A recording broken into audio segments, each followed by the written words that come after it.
I want to talk about Armour Hunters. Armour Hunters is the event that occurs in Valiant, in what I've seen described as Act 3 of the Valiant universe. They seem to have stories that run so that you have clear overarching arcs between all of the characters in the Valiant universe, and then they culminate with an event at the end of each arc, setting them up for the next phase or act.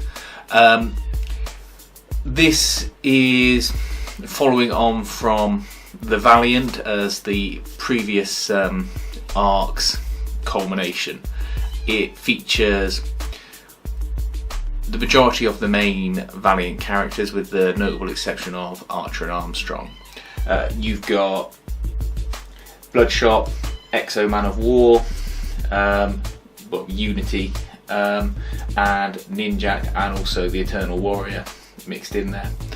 The plot of it is that a group of hunters, a sort of paramilitary group, operate throughout the galaxy, killing off armors, the same type that Exo Man of War has. He has control over his for reasons that are explained throughout the story, whereas it seems these armors grow on trees. They literally grow on trees, and people get infected with them, and they're like a virus that spreads through the universe.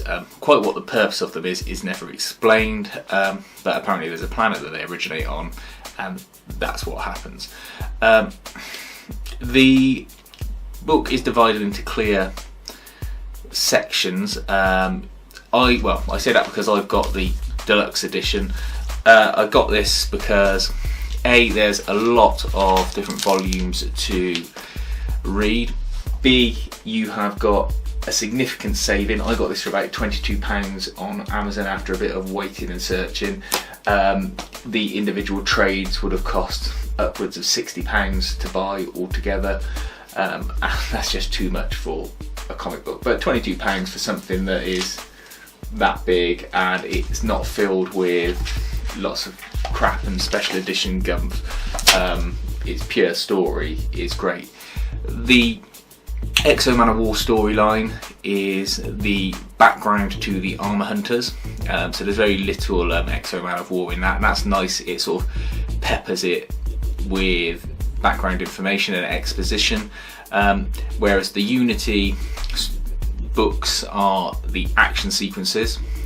The Bloodshot sits somewhere in between. He's doing his own side story, but it is directly linked to the main story. And then you've got the Harbinger storyline, which again is its own story, and it helps develop the Harbinger characters, but it's relevant to the story as a whole again. The book is much better than a Marvel event. I'm still trying to work my way through Secret Invasion, and it's just tiresome. It's a series after series of action sequences, too many characters to keep track of.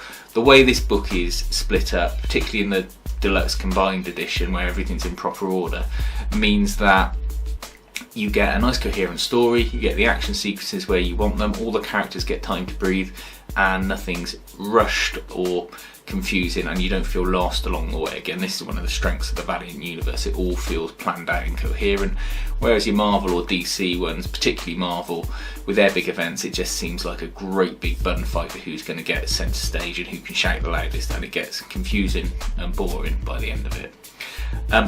This leads on to new stories, and all the characters that are involved in it are developed in some way.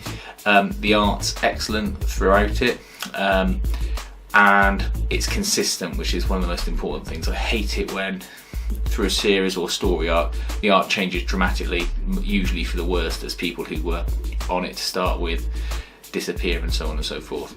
The storylines are also tight and consistent as well. There's clear focus for each book storyline.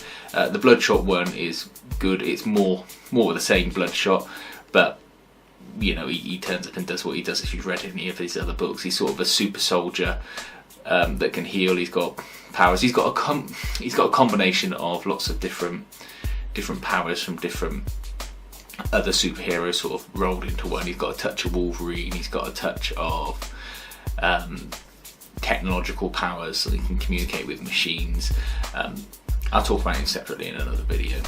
But Armour Hunters, particularly the deluxe edition, really worth getting. And if you can get onto a humble bundle or something, which I'll talk about in a separate video in a minute, really worth picking up. So yeah, Armour Hunters, go read it.